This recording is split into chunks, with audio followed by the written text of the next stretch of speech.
আসসালামু আলাইকুম। কেমন আছেন সবাই? অনেক দিন পর একটা ভিডিওতে ভয়েস দিতে যাচ্ছি। আশা করি সবাই পুরো ভিডিওটা দেখবেন। তো এই সিজনে এই প্রথমে আমি তালের পিঠা বানাচ্ছি। এই তালের রস এক গার্জিয়ান আপু আমাকে দিয়েছেন, অনেক কষ্ট করে নিয়ে এসেছে। তো আজকে এটা ব্যবহার করব। আমি আসলে অন্যান্য পিঠা বানাতে পারলেও এটা একটু আনাড়ি।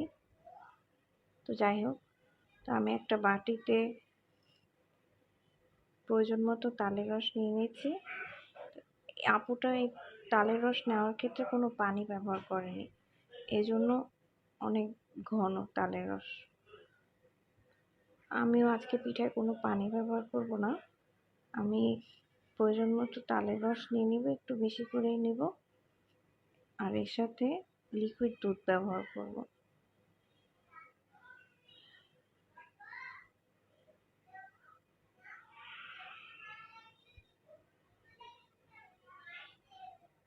দুধটা জাল করা দুধ না, ফ্রিজের দুধ, ঠান্ডা।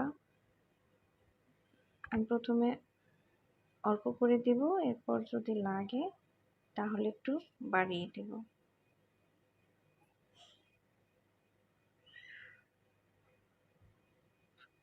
এই পর্যায়ে কালারটা খুবই সুন্দর আসে, সামনে থেকে দেখলে বোঝা যায়। ক্যামেরায় অতটা কালার আনতে পারেনি, কিন্তু অনেক দেখতেই ভালো লাগছিল।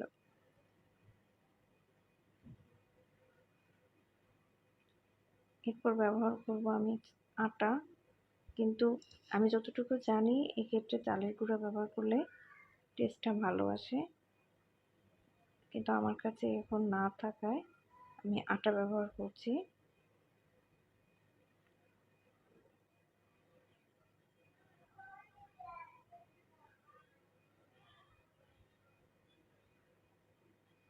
এরপর সামান্য লবণ দিয়ে দিব টেস্টটা ব্যালেন্স করার জন্য, আর দিয়ে দিব চিনি। চিনি যদি কেউ বাড়িয়ে নিতে চান দিতে পারেন, আমি একটু কমিয়ে দিচ্ছি। আসলে যার যার টেস্ট অনুযায়ী চিনিটা ব্যবহার করা উচিত। এবার একটা হুইস্কের সাহায্যে ভালো করে মিশিয়ে নেব, যেন কোনো লাম্পস না থাকে।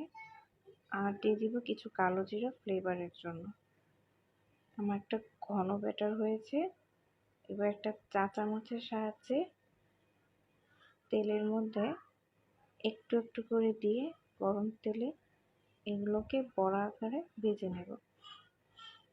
তো এই তো হয়ে গেল আমার সহজ নাস্তা এক রেসিপি। ঝটপট বানানো যায় এবং টেস্টও আলহামদুলিল্লাহ ভালো। সবাই ভালো থাকবেন। আল্লাহ হাফেজ।